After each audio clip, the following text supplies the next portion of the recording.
কি রে, তুই এখনো বসে আছিস? বসে না থেকে দাঁড়িয়ে থাকবো নাকি? কি বললি? ডিস্টার্ব করো না তো, যাও তো। দেখছো না পাবজি খেলছি। আমার কথা শেষ হতে আম্মু আমার হাত থেকে আমার ফোন কেড়ে নিল। ও আম্মু, আম্মু গো, আমার খেলা। সকালে ব্রেকফাস্ট করার সময় তোকে আমি কি বলেছিলাম? কি বলেছিলে? তোকে না বলেছিলাম বিকালে তোর মামার বাড়ি যাব? যাবো তো, আগে মোবাইলটা তো দাও। রেডি হয়ে নিচে আয়, যাবার সময় মোবাইল পাবি, তার আগেও না পরেও না। তাড়াতাড়ি রেডি হয়ে নিচে আয়। আম্মু চলে গেল আর আমি অসহায় হয়ে বসে আছি। আর একটু হলেই খেলাটা শেষ হয়ে যেত। এই তো আর 45 মিনিট বাকি ছিল। তারপর ফ্রেশ হয়ে রেডি হয়ে নিচে নামলাম। আমার জামা কাপড় অবশ্য আম্মু আগেই গুছিয়ে নিয়েছে। নিচে নামতে আম্মু, মাশাআল্লাহ, তোকে আজ খুব সুন্দর লাগছে। আসলে আজকে আমি নীল কালারের শার্টের একটা কালো জিন্সের প্যান্ট আর হাতে ঘড়ি পরছি তো তাই। দেখতে হবে তো ছেলেটা কার। এখন চুপ কর, একটু এদিকে আয় তো। কেন বলো তো? তোর কপালে একটু কাজল লাগিয়ে দিই, পরে না জানি আবার কার নজর পড়ে। সেজন্যই তো বলি, আমার মতো ছেলের আজ পর্যন্ত কেন একটাও গার্লফ্রেন্ড নেই। কি বললি? বলছিলাম দেরি হয়ে যাচ্ছে তো।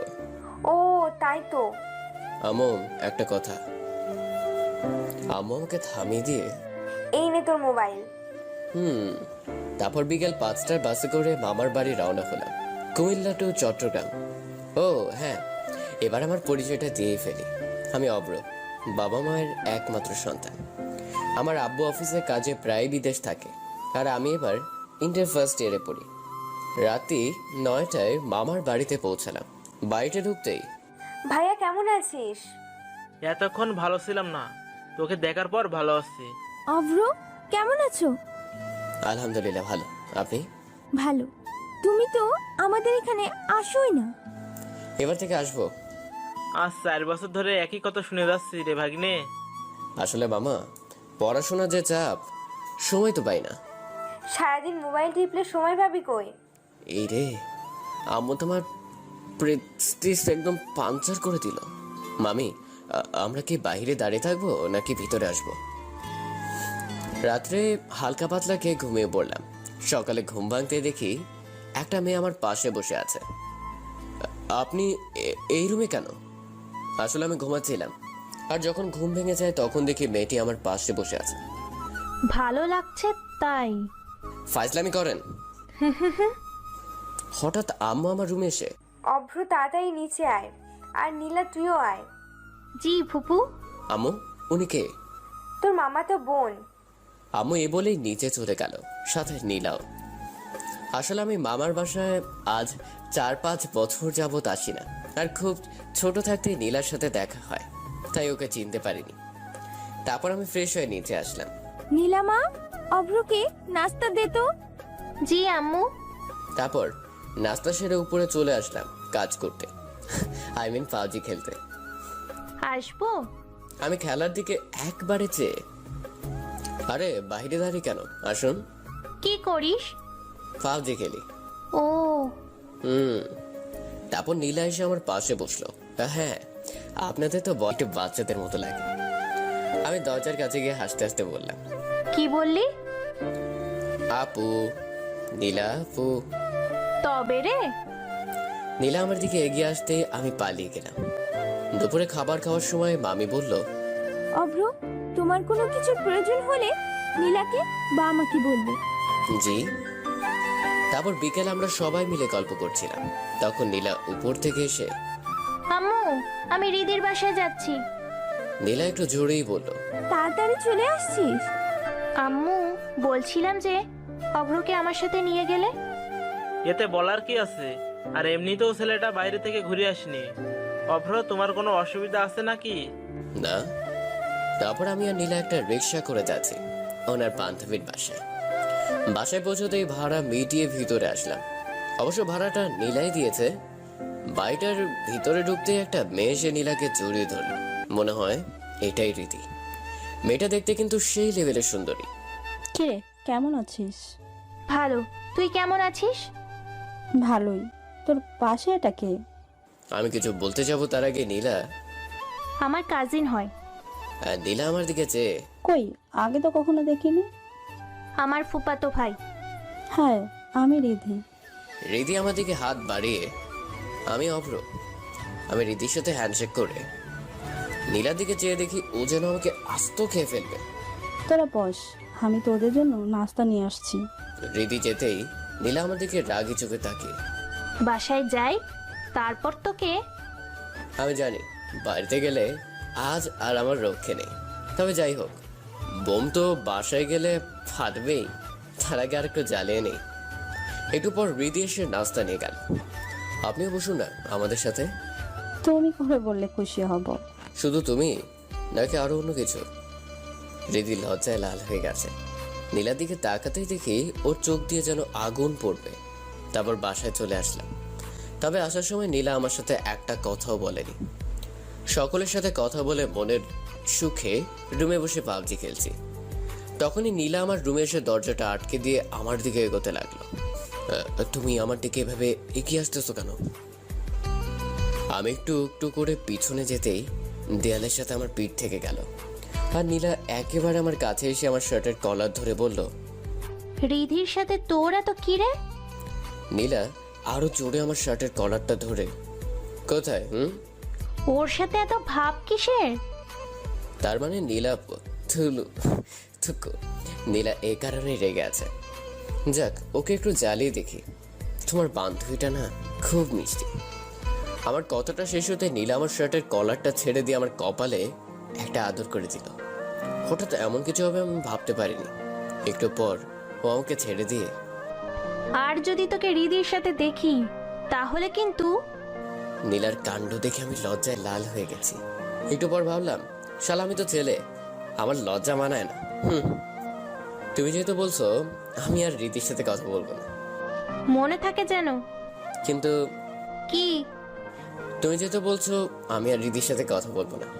তবে ভাবছি রিধির সাথে প্রেম করব, কারণ তুমি তো আর প্রেম করতে বারণ করোনি। তুমি কি বলো? আমি নীলাকে রাগানোর জন্য বললাম। তবে রে? নীলা আমার দিকে এগিয়ে আসতেই আমি দরজার কাছে গিয়ে, তুমি না অনেক দুষ্টু। আর এদিকে নীলা আমার কথা শুনে লজ্জায় লাল হয়ে গেল। ফুপু ঠিকই বলেছিল, অব্র ভারী দুষ্টু। আর এদিকে আমি ছাদে দাঁড়িয়ে আছি। এই যে মিস্টার, আমি এদিক সেদিক তাকিয়ে দেখি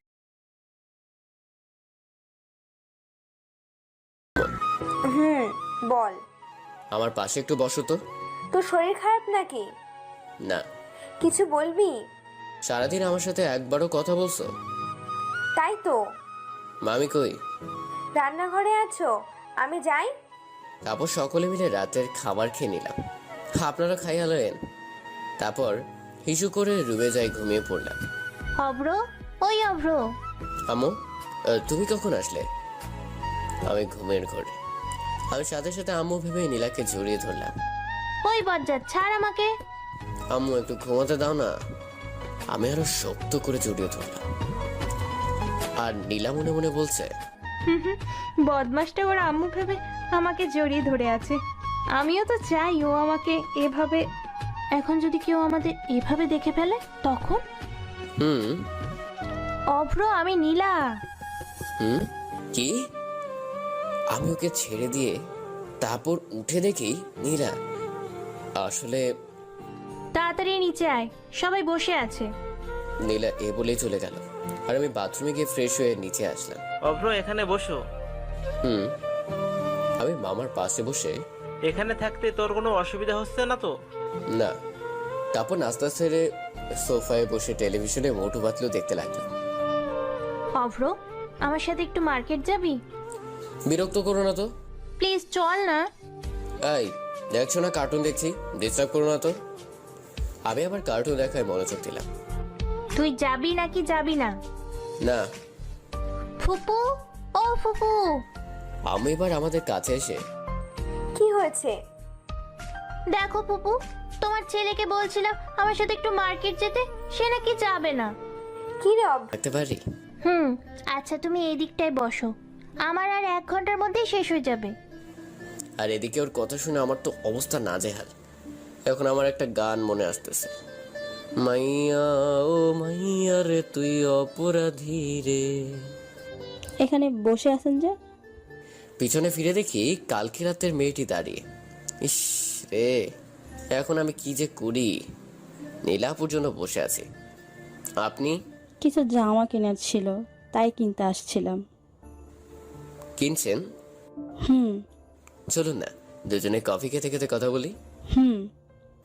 তারপর আমি আর মিম পাশের একটা রেস্টুরেন্টে কফি খেতে খেতে আড্ডা দিতে লাগলাম। তুমি কিসে পড়ো? ইন্টার ফার্স্ট ইয়ারে। আর তুমি? আমিও। যাক, অবশেষে একটা পেয়ে গেছি। গফ এখনো হয়নি, তবে হতে কতক্ষণ। আচ্ছা, তোমার নাম্বারটা? কি হয়েছে ওর? আম্মা আমার দিকে ডাকে চোখে তাকিয়ে। ও আমার সাথে মার্কেটে গিয়ে পাশের বাড়ির মিমের সাথে প্রেম আলাপ করতেছিল। অভ্র, এসব কি সত্যি? কিছুটা হ্যাঁ, আর কিছুটা না। নীলা, এসব কোন ধরনের বেয়াদবি? এসবের মাঝে তুমি কোনো কথা বলবা না। তার আগে বল, তুই ওর শার্টের কলার ধরে আছিস কেন? আমার জিনিস আমি বুঝবো, এর মাঝে তুমি কোনো নাক গলাতে আসবে না। তোর জিনিস মানে? কিছু না ড্যাড। নীলা সিঁড়ির কাছে গিয়ে বলল, ভুলেও যদি আর কোনো মেয়ের সাথে কথা বলছিস তাহলে আমার চেয়ে খারাপ আর কেউ হবে না। আর এতক্ষণ সবাই নীলার কথাই শুনে হাসতেছিল, আর আমি একটু পর রুমে গিয়ে দরজাটা আটকে দিলাম। আর ভাবছি নীলা আমার সাথে কেন এমন করলো। তারপর গোসল করতে চলে গেলাম। গোসল প্রায় শেষ, হঠাৎ মনে হলো খিরে, আমি তো কাপড় নিয়ে আসিনি। বাথরুমের দরজাটা হালকা খুলে দেখি নীলা আমার বিছানার উপর পা দুলিয়ে বসে আছে। তুমি আমার রুমে কেন? আম্মু তোমাকে খেতে ডাকছে, তাই ডাকতে এলাম। এখন তাড়াতাড়ি রুম থেকে বের হও। জি না। তোমাকে যেতে বলছি না, বের হও, নাহলে কিন্তু না গেলে কি করবে শুনি? দেখবে আমি কি করি। ও, আমার মেজাজের গতিবিধি পার করে ফেলছে। এখন তো আমি ওকে। থাক, কিছু করা লাগবে না, আমি বরং যাই। বাথরুমের দরজাটা হালকা খুলে দেখলাম হ্যাঁ, নীলা চলে গেছে। তারপর ভিতর থেকে কাপড়গুলো নিয়ে আসলাম। তারপর একবারে রেডি হয়ে নিচে গেলাম। তারপর আমি রাস্তার পাশের বেঞ্চটায় বসে মোবাইল টিপছি। হঠাৎ আমার ফোনে কল আসলো। তাকে দেখি রাজ ফোন দিয়েছে। হ্যালো দোস্ত, কেমন আছিস? এই তো ভালো, তুই কেমন আছিস? ভালোই। তুই এখন কই রে? মামার বাড়ি, হঠাৎই আসতে হলো। আচ্ছা, পরে কথা হবে, আম্মু ডাকতেছে। ওকে, ভালোই থাকিস। ফোন কেটে দিয়ে দেখি মিম দাঁড়িয়ে আছে। তুমি কখন আসলে? একটু আগে। তো যাওয়া যাক। তারপর আমি আর মিম গল্প করতে করতে হেঁটে একটা পার্কে আসলাম। তুমি না বলছিলে রাতে আমাকে ফোন দিবে, কই দাওনি তো? শরীর ক্লান্ত লাগছিল, তাই ঘুমিয়ে গেছি। আচ্ছা, আমাকে কেমন লাগছে বলো তো? সুন্দর লাগছে, তবে কি? কপালে টিপ দিলে আরো বেশ লাগতো আর কি। তারপর আরো কিছুক্ষণ সময় আমরা দুজন মিলে গল্প করলাম। অনেকক্ষণ তো হলো, এখন না হয় যাওয়া যাক। রিক্সা যাবে? পকেট থেকে মোবাইলটা বের করে পাবজি খেলছি। তখনই নীলা আমার রুমে ঢুকলো রাগী লুক নিয়ে। নীলাফু নীলা রুমে ঢুকেই দরজাটা জোরে ধাক্কা মেরে আটকে দিল। তারপর আমার দিকে এগিয়ে আসতে লাগলো। একদিকে আমার পাবজি খেলছি, আর ওদিকে নীলা আমার দিকে তেড়ে আসছে। এখন আমি কি যে করি, যা মোবাইলটা বিছানায় রেখে দিলাম, না জানি পরে আবার কি হয়। তুই বিকেলে কই গেছিলি? বাহিরে গেছিলাম। কার সাথে গেছিলি? কই, কার সাথে আবার? নীলা আমাকে কিছু বলতে যাবে, তখন আমার ফোনটা বেজে উঠলো। নীলা আমার শার্টের কর্নার ছেড়ে বলল, ফোনটা রিসিভ করে লাউড স্পিকারে দে। আমি মোবাইলটা হাতে নিয়ে দেখি আননোন নাম্বার থেকে কল আসছে। আমি ফোনটা রিসিভ করে লাউড স্পিকারে দিলাম। হ্যালো, কে বলছেন? বাবু, তুমি আমাকে এত তাড়াতাড়ি ভুলে গেলে? নীলার দিকে তাকিয়ে দেখি ওর রাগে চটপট করছে। আই চেমরি, আমি তোর কোন জন্মের বাবু রে? আর তুই কে? বিকেলে তো আমরা দেখা করলাম, এত তাড়াতাড়ি আমাকে তুমি ভুলে গেলে? ও তুমি, হুম, সরি। কি করো এখন? তোমার কথা ভাবি। সত্যি? হঠাৎ মনে হলো। আরে হ্যাঁ, যা, নীলা তো আমার সামনেই দাঁড়িয়ে। হ্যাঁ, আমি ফোনটা কেটে নীলার দিকে তাকাতেই নীলা আমার হাত থেকে ফোনটা কেড়ে নিয়ে জোরে এক আছাড় বেড়ে ভেঙে ফেললো। তুমি আমার ফোন ভাঙলে কেন? আমার কথা শুনে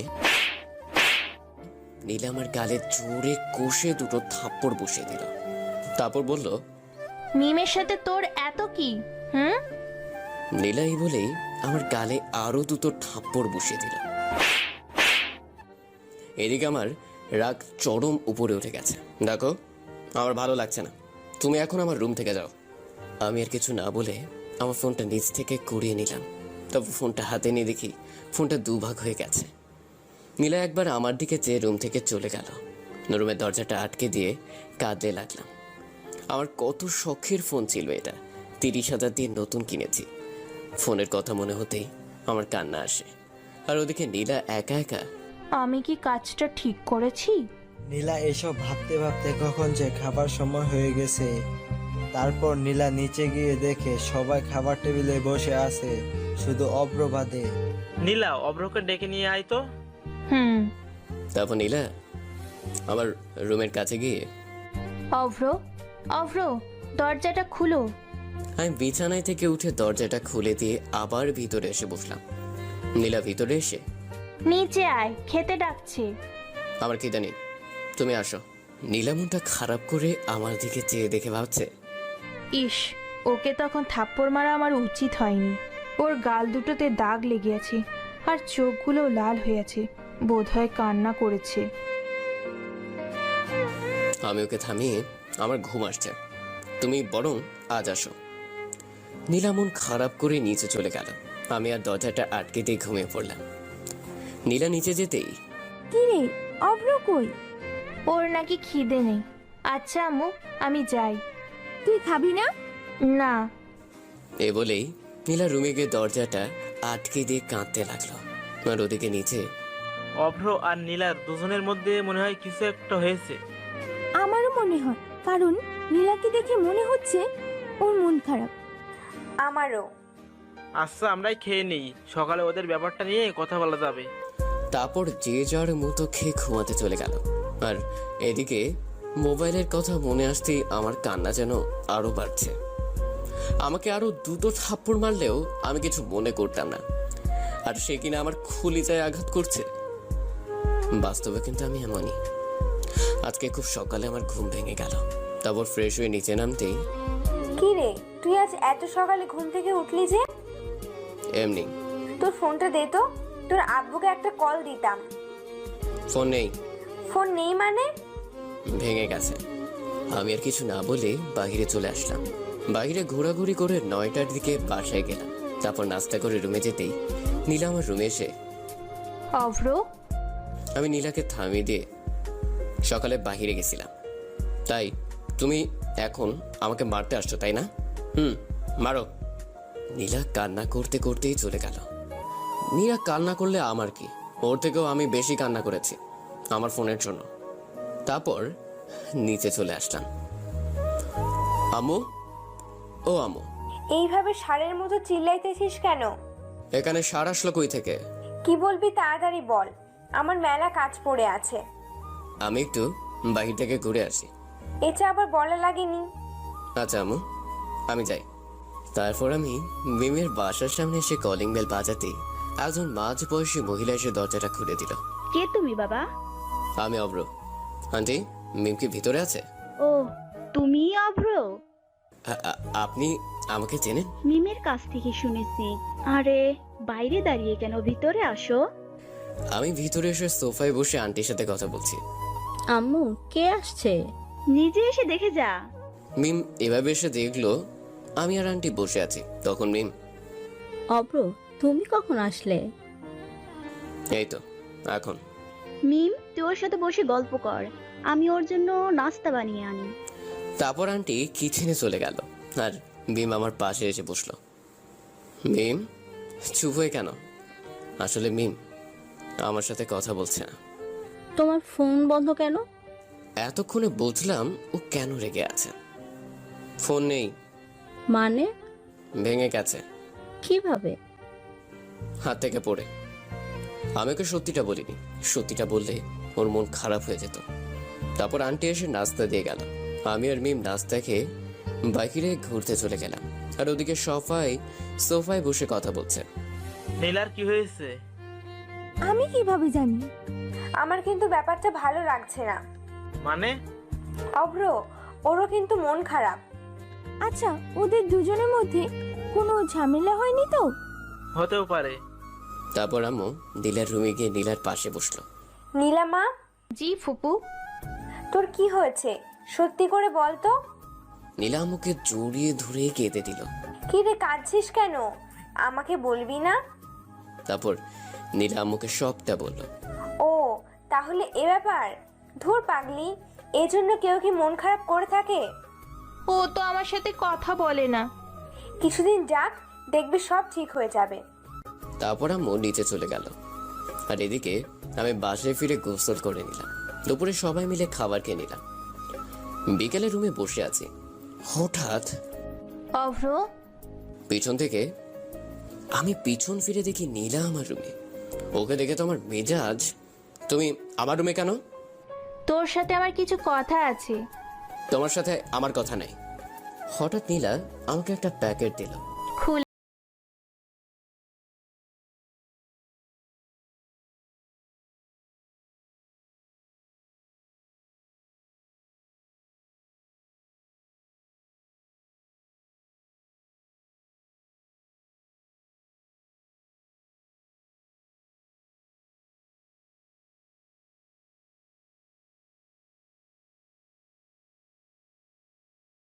সেটিংস দেখতে লাগলাম।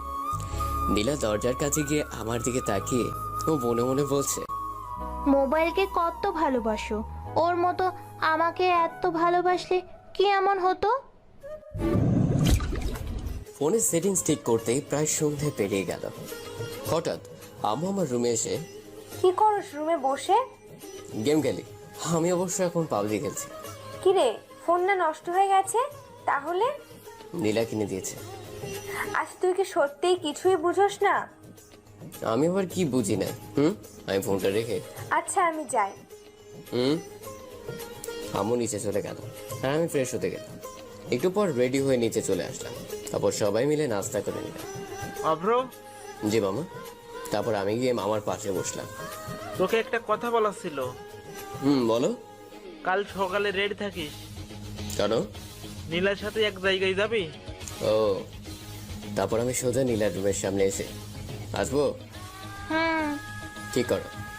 ভালো লাগছে না, তাই বসে আছি। ও আচ্ছা, আমি তাহলে যাই। আমি চলে যাবো তখন নীলা, অভ্র শুনো, কালকে আমি আর তুমি এক জায়গায় যাব। মামা বলেছে। আজকে হঠাৎ তুমি আমার রুমে আসলে, আবার চলে যাচ্ছ। ভাবছিলাম আজকে দুজনে গল্প করব, কিন্তু তোমার তো ভালো লাগছে না, তাই চলে যাচ্ছি। আমি দরজার কাছে যেতেই, অভ্র ছাদে যাবে? আমি কিছুক্ষণ ভেবে তারপর বললাম চলো। তারপর দুজনে মিলে ছাদে গেলাম। আমাকে তোমার কেমন লাগে? ভালোই তো। তাহলে তো হয়েই গেল। কি? হঠাৎ মেয়েলি কণ্ঠে। অভ্র, আমি এপাশ ওপাশ তাকিয়ে দেখে মিম ডাকছে ওদের ছাদে দাঁড়িয়ে। কি? বিকেলে আসলে না যে? ঘুমিয়েছিলাম। আপু কেমন আছে? ভালো। আমি নীলার দিকে তাকিয়ে দেখি মেয়েটা রেগে আছে, কিন্তু কেন? আম্মু ডাকতেছে, আমি গেলাম। ওই, তোকে আমি কি বলেছিলাম? কি? কিছু না, চল নিচে যাই। তারপর আমি আর নীলা নিচে চলে আসলাম। রাতে খাবার খেয়ে যে যার মতো ঘুমিয়ে পড়লাম। সকালে কারো নরম হাতের স্পর্শে আমার ঘুম ভেঙে গেল। ঘুম ভাঙতে দেখি নীলা আমার পাশে বসে আছে। নীল শাড়ি, নীল চুড়ি আর কপাল একটা টিপ। একবারে নীলাকে যেন নীল পরি লাগছিল। আমি তো ওকে দেখে ক্রাশ খেয়েছি। আমি এখনো ওর দিকেই তাকিয়ে আছি। কি দেখো এমন করে? তোমাকে। তাই নাকি? জি। হঠাৎ আমার ভাবনা ভেঙে গেল। আর আমি আসলে হয়েছে কি, তাড়াতাড়ি রেডি হয়ে নিচে আয়। আমি সোজা বাথরুমে গিয়ে গোসল সেরে একবারে রেডি হয়ে নিচে নামলাম। আজ একটা নীল শার্ট পরেছি। তুই কি সত্যি আমার ছেলে? না গো, তুমি আমার আম্মু। আমার কথা শুনে সকলে মুচকি মুচকি হাসছে। একটু এদিকে আয় তো। আমি তবে খুব শীঘ্রই হয়ে যাবে। কিভাবে? তুমি না বললে আমার বিয়ে বাড়িতে যাচ্ছি, ভাবছি ওখানে গিয়ে একটা মেয়ে পটিয়ে নেব। আমরা দুজনে এখন চুপচাপ বাহিরের মনোরম পরিবেশটা দেখছি। হঠাৎ নীলা, আচ্ছা অব্র, মিমের সাথে তোর এত কি? Just friend. সত্যি? আর কিছু বলবে? কেন? আমার ঘুম পাচ্ছে।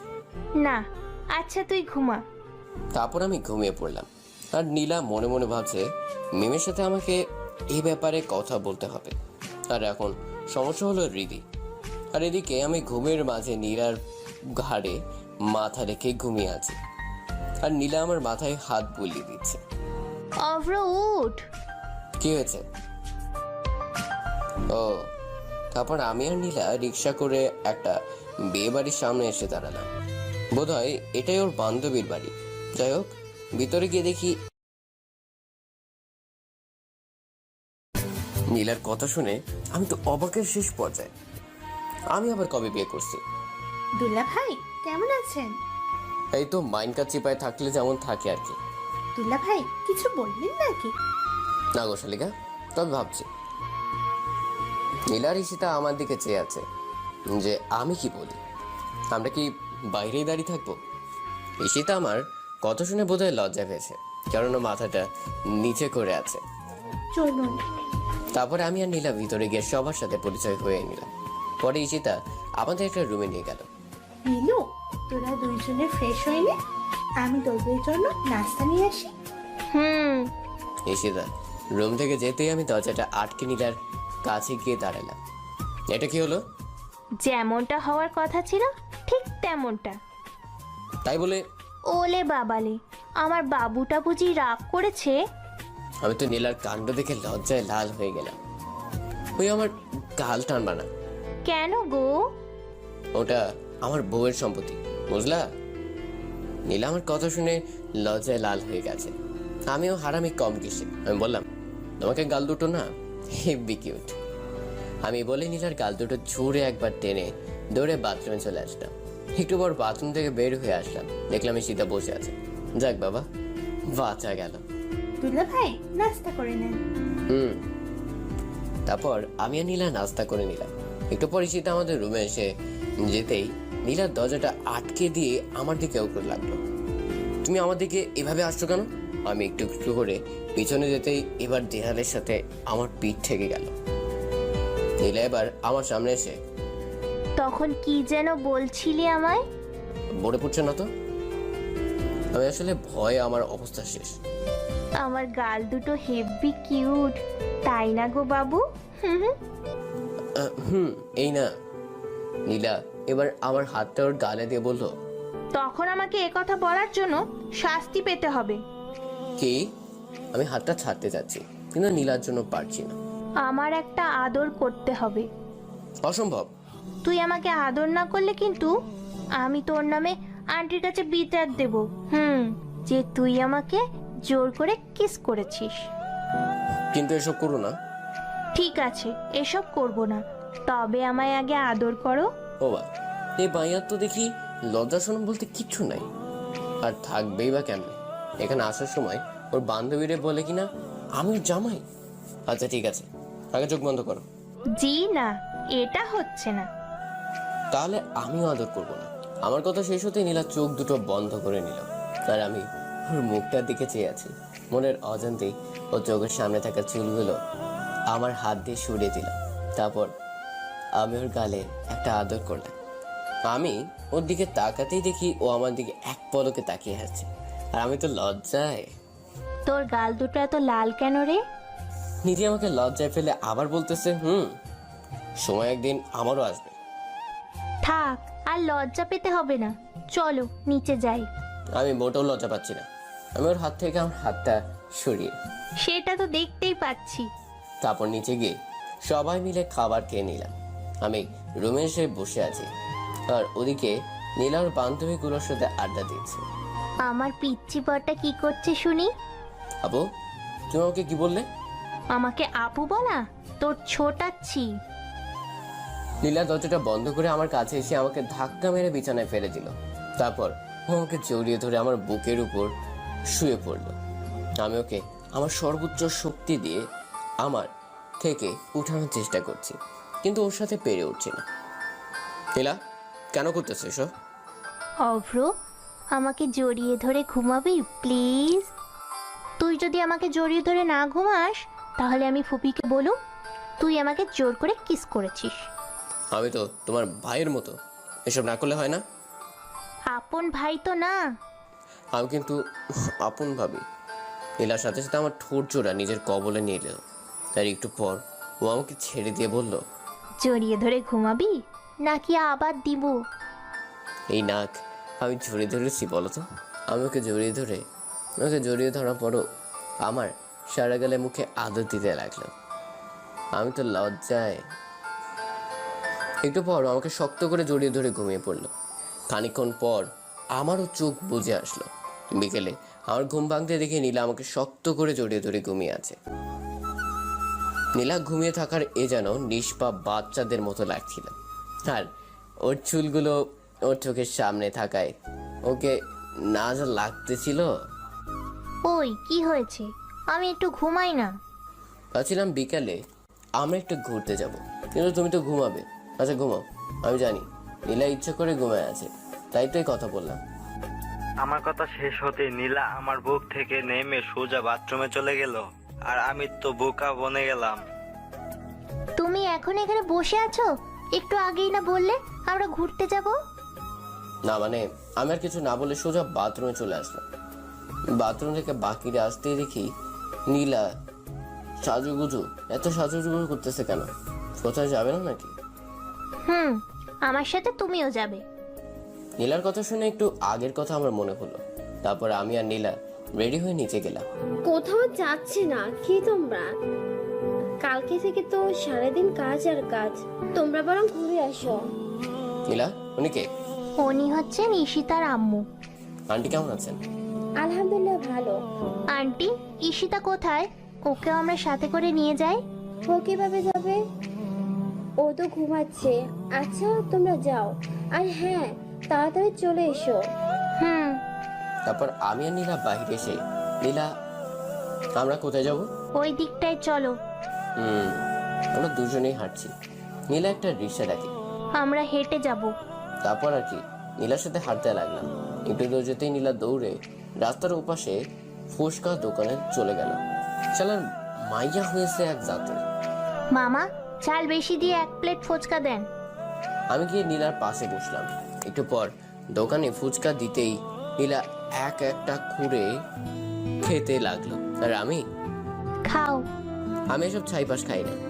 মিমের সাথে তো ভালোই খেতে পারিস, আর আমি খাওয়াতে লাগলে? আমি ওই দিন খেতে চাইনি, মিম নিজেই আমাকে খাওয়াই দিছে। তা তো দিবেই, আমার একমাত্র সতীন বলে কথা। ফুচকা খাওয়ালে খাওয়াবো। নীলা আমার দিকে অবাক হয়ে চেয়ে আছে, আর আমি ওর হাতের ফুচকাটা ওর হাত দিয়ে আমার মুখে নিয়ে নিলাম। তারপর আমি নীলার পেট থেকে একটা ফুচকা নিয়ে নীলাকে খাওয়াই দিলাম। দোকানে বিল মিটিয়ে আমরা দুজন আমরা হাঁটতে হাঁটতে বাসে ফিরছি। আমি ভাবছি আর এক কথা, তার মানে সেদিন নীলা আমাকে যে মিম ফুচকা খাওয়াই দিছিল সেটা দেখে ফেলছে। বাসে ফিরে নাস্তা করে যে যার মতো করে কাজে লেগে পড়লাম। কেউ বাসে মেহমানদের শুভেচ্ছা জানাচ্ছে, আর কেউ বিয়ে বাড়ির গেটের কাজ দেখছে, কেউ আড্ডা দিচ্ছে, আর ওদিকে আমি যুদ্ধ করছি। অভ্র, নিচে আয়, তোকে খেতে ডাকছে। একবার তুই একবার তুমি, এসব কি? আমার জিনিসকে আমার যা ইচ্ছে আমি তাই বলুম, তাতে তোর কি? তাই তো, একে তোমার জিনিস। আমার কথা শেষ হওয়ার আগেই নীলা নিচে চলে গেল। তারপরে আমি গিয়ে রাতে খাবার খেয়ে রুমে এসে সোফায় ঘুমাতে চলে গেলাম। একটু পর নীলা রুমে এসে দরজাটা আটকে দিল। তারপর আমার কাছে এসে, তুই এখানে ঘুমাচ্ছিস কেন? তাহলে কোথায় ঘুমাবে? আমার সাথে বিছানায় ঘুমাবি। ও মা, মায়া কয় কি? মা তো দেখছি আমার মান সম্মান খাবে। আমরা কি স্বামী স্ত্রী না নাকি? নীলাকে দেখলাম ও যেন কাকে ফোন দিচ্ছে। হ্যালো ফুপু। হায় হায়, মাইয়া তো দেখতেছি আমার আম্মুরে ফোন দিছে। ফোনটা লাউড স্পিকারে দে। কি রে, কেমন আছিস তোরা? ভালো নেই। কেন রে? তোমার ছেলে আমার একটাও কথা শোনে না। বলো তো ওকে আমি কি করতাম? তোর কথা না শুনতে বাদুর তাকে আচ্ছা মতো ধুলাই করবি? আচ্ছা আমি রাখি, তোরা ঘুমা। দেখলি তো ফুপি কি বললো? তারপর আর কি, নীলার সাথে এক বিছানায় ঘুমাতে হলো, তাই মাঝখানে কোল বালিশ রেখেছি। একটু পর আমি ঘুমিয়ে পড়লাম। সকালে ঘুম ভাঙতেই দেখি নীলা আমাকে জড়িয়ে ধরে ঘুমিয়ে আছে, আর কোলবালিশ তার দেখছি খাটের উপর নেই। ফ্লোরের দিকে আমার চোখ পড়তে দেখি কোলবালিশটা নিচে পড়ে আছে। আমি নীলাকে আমার বুকের উপর থেকে সরাতে পারছি না, কারণ নীলা আমাকে আষ্টে পৃষ্ঠে জড়িয়ে ধরে আছে। নীলা, হাই নীলা। ঘুমাচ্ছি তো অভ্র, প্লিজ ডিস্টার্ব করো না। আর আমি তো নীলার কথা শুনে ভাবছি আমি ওকে ডিস্টার্ব করছি নাকি উনি আমাকে ডিস্টার্ব করছে। নীলা দেখো কত বেলা হয়ে গেছে। নীলা আমার বুকের উপর থেকে উঠে আমার ঠোঁটের উপর ঠোঁট রেখে আবার ঘুমিয়ে পড়লো। আর আমি নীলার কাণ্ড দেখে নীলার ঠোঁটগুলো আমার ঠোঁটের উপর রাখাই ও প্রতিটি শ্বাস নিঃশ্বাস আমার উপর পড়ছে। নীলার নিঃশ্বাসের গরম বাতাসগুলোর কারণে হঠাৎ আমার ঠোঁটগুলো কাঁপতে শুরু করলো। আমি নিজেকে কোনোভাবেই কন্ট্রোল করতে পারছিলাম না। অতঃপর নীলার ঠোঁটগুলো পাগলের মতো চুষতে লাগলাম। আমার ঠোঁটের স্পর্শ পেতেই নীলার ঘুম ভেঙে যায়। তারপর দেখি আমি ওর ঠোঁটগুলো নিজের কবলে নিয়ে নিচ্ছি। একটু পর নীলা আমার সাথে রেসপন্স দিতে লাগলো। একটু পর ওকে ছেড়ে দিতেই ও আমাকে এক টান দিয়ে আবার লিপস্টিকের ইতিহাস করে দিল। পাক্কা 5 মিনিট পর আমাকে ছেড়ে দিতেই আমরা দুজন হাঁপাতে শুরু করলাম। ওর দিকে তাকাতে দেখেও আমার দিকে তাকিয়ে হাসছে। আর আমি তো লজ্জায় ফেটে যাচ্ছি। অভ্র, তুমি একটা মেয়ের সরলতার সুযোগ নিয়েছো, এটা কি ঠিক?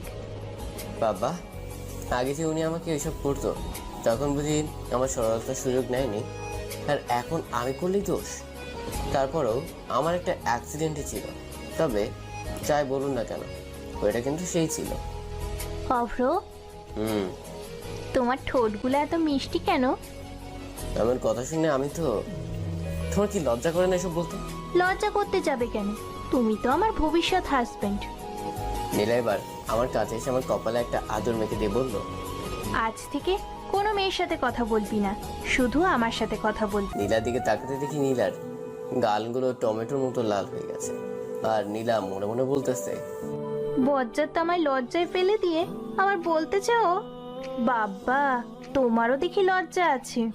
আমারও সুযোগ আসবে অভ্র বাবু, তখন আমি তোমাকে সুদে আসলে বুঝিয়ে দেব নে। বাবু আমি গেলাম। আমি দরজার কাছে আসতেই নীলা, ওই তুই আমাকে কি বললি? তোমার লজ্জা ভাঙানোর জন্যই কথা বলেছি। আমি হাসতে হাসতে নিচে চলে গেলাম। দুলা ভাই, আমার বান্ধবীটা কই? ওই যে আসতেছে। আমি সিঁড়ির দিকে হাত দেখি, তারপর আমি লীলার ঈশিতা নাস্তা করে নিলাম। আমি বাকিরা আগেই নাস্তা করে দিয়েছে। দুলা ভাই, আপনি রেডি তো? কেন হঠাৎ ঈশিতার আম্মু এসে? তোমরা দুজন ঈশিতার সাথে শপিং মলে যাও, আর শপিং মলে গেলে ঈশিতার হবু জামাইও আসবে। জি আঙ্কেল। তারপর আমরা তিনজন একটা মাইক্রোতে করে বেরিয়ে পড়লাম। অবশ্য গাড়িটা ঈশিতাই চালাচ্ছে, আমি আর নীলা পিছনে বসেছি। গাড়িটা পথ বেয়ে চলছে আর আমি বাকিটা প্রকৃতি জানালার কাছ দিয়ে দেখছি। নীলা আমার হাতে হাত রাখতেই আমি ওর তাকাতেই ওর সামনের দিকে তাকিয়ে মুচকি হাসছে। আমি আর কিছু বললাম না। তারপর সবাই মিলে গাড়ি পার্কিং করে বের হয়ে আসতেই দুজন আমাদের দিকে এগিয়ে আসছে। অবশ্য একজন ছেলে আরেকজন মেয়ে। ওরা দুজন আমাদের কাছে এসে দাঁড়াতে বুঝলাম ছেলেটা আর কেউ না, ইশতার হবু জামাই, আর মেয়েটা বোধহয় ওনার বোন। হাই, কেমন আছিস? ভালো। তুই কেমন আছিস? ভালো নেই। কেন রনি, তোর আবার কি হলো? তোর বান্ধবীটা আমাকে বিয়ের আগে যে প্যারা দিয়েছে, না জানি বিয়ের পর কি করে। আমি তোকে প্যারা দিই? দাঁড়া, তোকে বিয়ের পর বোঝাবো প্যারা কি জিনিস। ওদের কাণ্ড দেখে আমরা সবাই হাসছি, তবে এতক্ষণ বুঝলাম ওদের লাভ ম্যারেজ হচ্ছে। অভ্র, তোমাকে পরিচয় করে দিই। ও হচ্ছে রনি, আমার হবু বর, আর এ হচ্ছে আমার একমাত্র ননদ রীতা। তারপর ওরা সবাই শপিং করতে চলে গেল, আমি বাদে। আমি বাহিরে একটা টুলে বসে পাবজি খেলছি। হঠাৎ দেখলাম ওই মেয়েটা মানে রীতা এসে আমার পাশে দাঁড়ালো। হাই। আমি খেলাটা শেষ করে, হ্যাঁ বলেন। আপনাকে ভেতরে ডাকতেছে। আছি। বাই দ্য ওয়ে, তুমি কিসে পড়ো? ক্লাস 9-এ। তারপর আমি আর রীতা ভিতরে গেলাম। পাক্কা 3 ঘন্টা পর শপিং শেষ হলো। তারপর সবাই মিলে একটা রেস্টুরেন্টে গেলাম। সেখান থেকে খাবার খেয়ে বাসায় ফিরলাম। তারপর বাসায় ফিরেই রুমে এসে দিলাম এক ঘুম। বিকালে ঘুম থেকে উঠে ফ্রেশ হয়ে আসলাম। তারপর ছাদে চলে গেলাম। সেখানে গিয়ে দেখি মেয়ের মেলা। আমি এদিক সেদিক তাকিয়ে দেখি নীলা ও এখানে আছে, তবে অনেকবার মেয়ের সাথে বসে গল্প করতেছে। নীলা, দেখেছিস ছেলেটা আমাদের দিকে আসতেছে। ছেলেটা কিন্তু সেই আমাকে প্রপোজ করলে আমি আজই ওকে বিয়ে করে নিব। নীলা চুপচাপ ওদের কথা মানছে, শুনছে। আর এখন দেখলাম হৃদয় বসে আছে। কি রে নীলা, অভ্র কি যে আসছে আমাকে তো বলিসনি? তোরা কি শুরু করছিস? এটা তোদের দুলা ভাই। তুই অভ্রকে কবে বিয়ে করলি? আমি গিয়ে নীলার সামনে দাঁড়ালাম। তখন দুলাভাই কেমন আছেন? ভালো। রীতির দিকে চেয়ে দেখে ওর মন খারাপ। দাদা আমার কি? নীলা, রুমে আসো। আমি এই বলেই রুমে চলে আসলাম। একটু পর নীলার রুমে এসে দরজাটা আটকে দিয়ে আমার সামনে এসে, তুমি আমাকে পেয়েছোটা কি? যখন তখন সবার সামনে আমাকে নিজের স্বামী হিসেবে পরিচয় দিচ্ছ। নীলার দিকে তাকিয়ে দেখি ওর মুখ কালো করে আছে। দেখো, আমার সামনে একদম ভালো লাগছে না। প্লিজ বন্ধ করে এসো। নীলা এবার কান্না করতে করতে বাথরুমে চলে গেল। আচ্ছা, আমি কি এটা ঠিক করেছি নাকি ভুল? একটু পর নীলা বাথরুম থেকে বেরোলে তবে ওর চোখগুলো ফুলে গেছে, বোধ হয় কান্না করেছে। নীলা এবার ওর ব্যাগটা নিয়ে নিচে চলে গেল। দেখতে দেখতে সন্ধ্যা হয়ে গেল, কিন্তু নীলার আসার কোনো পাত্তাই নেই। সন্ধ্যা নিচে গিয়ে খেয়ে আসলাম। আন্টিকে নীলার কথা জিজ্ঞেস করতে আন্টি বলল নীলা ঋষিতা কোথাও যেন গেছে। তারপর রুমে এসে মুখটা কালো করে বিছানার উপর বসে আছি। দূর কিছুই ভালো লাগছে। পকেট থেকে ফোনটা বের করে পাবজি খেলতে লাগলাম। এক ম্যাচ শেষ হতেই ফোনটা রেখে দিলাম। রাতে নিচে গিয়ে খাবার খেয়ে রুমে চলে আসলাম। রুমে বিছানায় বসে পা দুলাচ্ছি। হঠাৎ দেখলাম নীলা রুমে এসে দরজাটা আটকে আমার পাশে ব্যাগটা রেখে বাথরুমে চলে গেল। একটু পর ও বাথরুম থেকে এসে আমার সামনে দাঁড়িয়ে আছে। ওর দিকে তাকিয়ে দেখি ওকে যেন খুশি খুশি লাগছে। কোথায় গেছিলি? একটু বাহিরে গিয়েছিলাম। নীলার ব্যাগটা থেকে একটা কাগজ বের করে আমার সামনে রেখে একটা কলম আমার হাতে দিয়ে বলল, এখানে একটা সাইন করে দাও তো। আজ এমনিতে ওকে কষ্ট দিয়েছে, তাই কিছু বললাম না। কলমটা নিয়ে কাগজটা একটা সাইন করে দিলাম। কাগজটা নীলার হাতে দিয়ে বাথরুমে গিয়ে ফ্রেশ হয়ে আসলাম। তারপর বিছানায় থেকে একটা বালিশ নিয়ে সোফায় ঘুমাতে যাচ্ছি। তখন নীলা, বালিশ নিয়ে কোথায় যাচ্ছ? ঘুমাতে। সেটা তো দেখতেই পাচ্ছি। তাহলে জিজ্ঞেস করতেছো কি জন্য? বিছানায় এসো, ঘুমাবে। আমি কি তোমার জামাই লাগি যে তোমার সাথে এক বিছানায় ঘুমাবো? লাগো তো। হ্যাঁ, কি কি কি? বেশি কথা না বলে আমার সাথে বিছানায় এসে ঘুমাবা। সম্ভব না। তুই আসবি নাকি আমি গিয়ে তোকে নিয়ে আনতাম? না থাক, আমি আসছি। আমি বালিশটা বিছানায় রেখে ঘুমাতে যাব, তখনই নীলা ওর বালিশটা নিচে ফেলে দিল। বালিশটা ফেলে দিল কেন? তোর বুকে ঘুমাবো তাই। উমা, মায়া তো দেখতেছি আমায় মারার প্ল্যান করতেছে। জি না, তা হচ্ছে না। কে শুনে কার কথা? নীলা আমার বুকে মাথা রাখলো, তারপর আমাকে শক্ত করে জড়িয়ে ধরলো। দেখো নীলা, এসব ছেলে মানুষই বাদ দাও প্লিজ। আর আব্বু আম্মু মামা মামি ওরা জানলে কি হবে? কিছু হবে না। নীলা ওর মুখটা আমার বুকের উপর থেকে তুলে আমার বুকের সামনে এসে আমার ঠোঁটগুলো দখল করে নিল। একটু পর ও আমাকে ছেড়ে দিয়ে, তুই কি কিছু বুঝিস না? আমি তোকে। কি? তোর জানা লাগবে না। তারপর ও আবার আমার ঠোঁটে গালে মুখে পাগলের মতো আদর করতে থাকলো। হঠাৎ আমার হাত দুটো ওর কোমরে চলে গেল। নিজেকে যেন কন্ট্রোল করতে পারছিলাম না। আমি ওকে পাগলের মতো আদর করতে লাগলাম। সকালে ঘুম থেকে উঠে দেখি নীলা আমার বুকের উপর ঘুমিয়ে আছে। আমি ওকে আমার বুকের উপর থেকে নামাতে যাব, তখন দেখি আমাদের দুজনের কারো শরীরে কোনো কাপড় নেই। হঠাৎ আমার মনে হলো কাল রাত্রির কথা। আমার জন্য বিশ্বাসই হচ্ছে না। আমি নীলাকে ধাক্কা মেরে, নীলা, ওই নীলা। কি হয়েছে অভ্র? কাল রাতে আমাদের মাঝে কি হয়েছিল? কেন গো অভ্রবাবু, তুমি জানো না? তুমি আমার মতো একটা নিষ্পাপ ছেলের সাথে এটা করতে পারলে? পারলাম। ছাড়ো আমাকে। না। আমার সম্পর্কে বড় আপু হয়, বাড়ির সবাই যদি এটা জেনে যায় তখন আমি ওদের কি বলবো? আমি এবার নীলাকে বললাম, নীলা আমাকে বিয়ে করবে? সম্ভব না। প্লিজ নীলা, আমাকে বিয়ে করো। আমি কারো কাছে খারাপ হতে চাই না। ওই একটা মানুষকে কয়বার বিয়ে করবা? মানে? আমি তোমার বিয়ে করাবো। আমি তোমাকে কবে বিয়ে করলাম? কালকে একটা কাগজে সই করছো যে, মনে আছে? রাতে? ওটাই আমাদের বিয়ের কাবিননামা। সত্যি? ওই হচ্ছেটা কি? আসলে থাক, বলা লাগবে না, চলো গোসল সেরে আসি। আমি পারবো না, আমাকে না জানিয়ে আমাকে বিয়ে করা। প্লিজ। তারপর আর কি, নীলাকে কোলে করে নিয়ে বাথরুমে গেলাম। তারপর গোসল সেরে রেডি হয়ে নিচে গেলাম। আজকে যতবারই আমার আর নীলার চোখে চোখ পড়ছে ততবার আমরা দুজনে লজ্জায়। আমি নাকি বিয়ে করেছি, আমার বিশ্বাসই হচ্ছে না। তাও আবার আমার নীলাপুরে টুকু নীলা রে। কথাটা মনে আসতেই আমার হেব্বি হাসি পাচ্ছে। আপনারা আবার কিছু মাইন্ড করেন না। আজকে ঈশিতার গায়ে হলুদ, সবাই যে যার মতো ব্যস্ত, দেখ আমি বাদে। বিকালে ছাদে বসে আছি, তখনই অব্র, আমার একটা সত্যি কথা বলবে? বলো। নীলা কি সত্যি তোমার বউ? রীতি আমার দিকে এক নজরে চেয়ে আছে। একটু পর ও বলল, আচ্ছা ভাই, ভালো থেকো। সন্ধ্যার সময় রুমে বসে আছি, তখন নীলা এসে, নাস্তা করছো? নিশ্চয়। আমি কিছুই বলছি না। কি হলো, কথা বলছো না কেন? রাগ করেছো বুঝি? নিশ্চয়, এখনো চুপ করে আছি। অভ্র। আমি চুপচাপ ওর কথা শুনছি, কিন্তু কিছু বলছি না।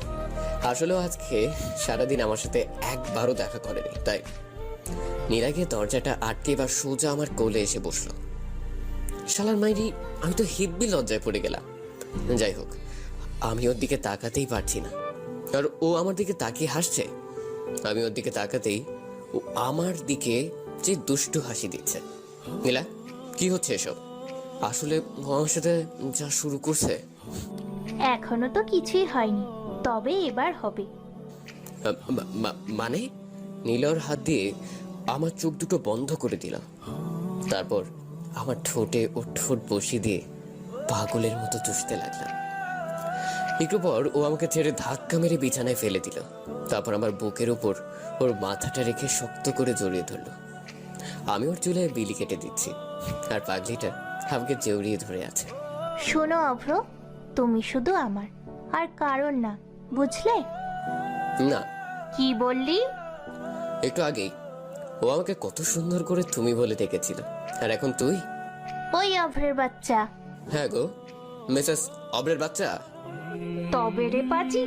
আমাকে আর পাইকে এক দৌড়ে বাথরুমে, তারপর ফ্রেশ হয়ে চুপি চুপি রুমের ভিতরে ঢুকলাম। দেখলাম নীলা নেই, আর রুমের দরজাটাও খোলা। বিছানায় বসে ফেসবুক চালাচ্ছি, তখন নাস্তা করে নাও। তুমিও নাও।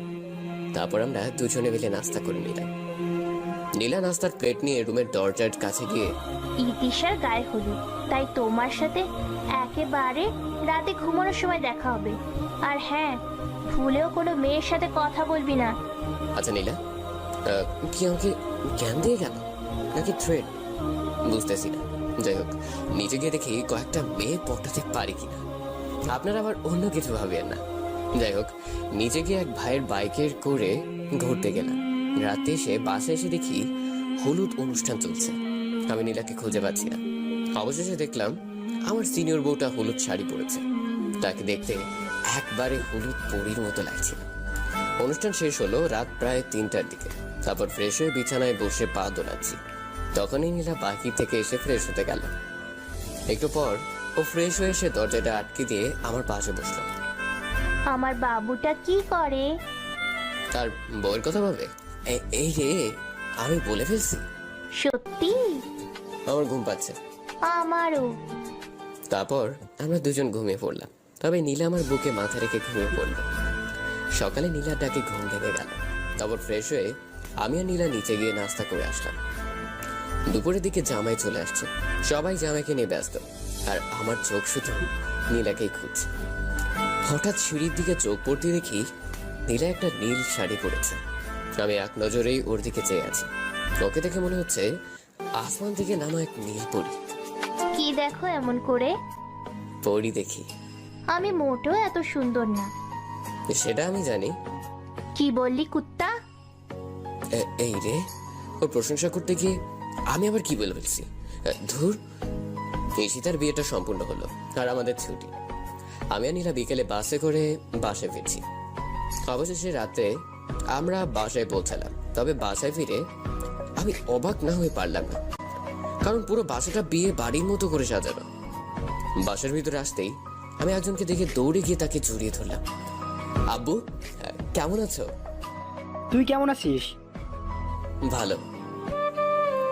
আমি আব্বুকে ছেড়ে দিয়ে বললাম, আব্বু তুমি হঠাৎ এখানে? বৌমাকে নিয়ে আসতি?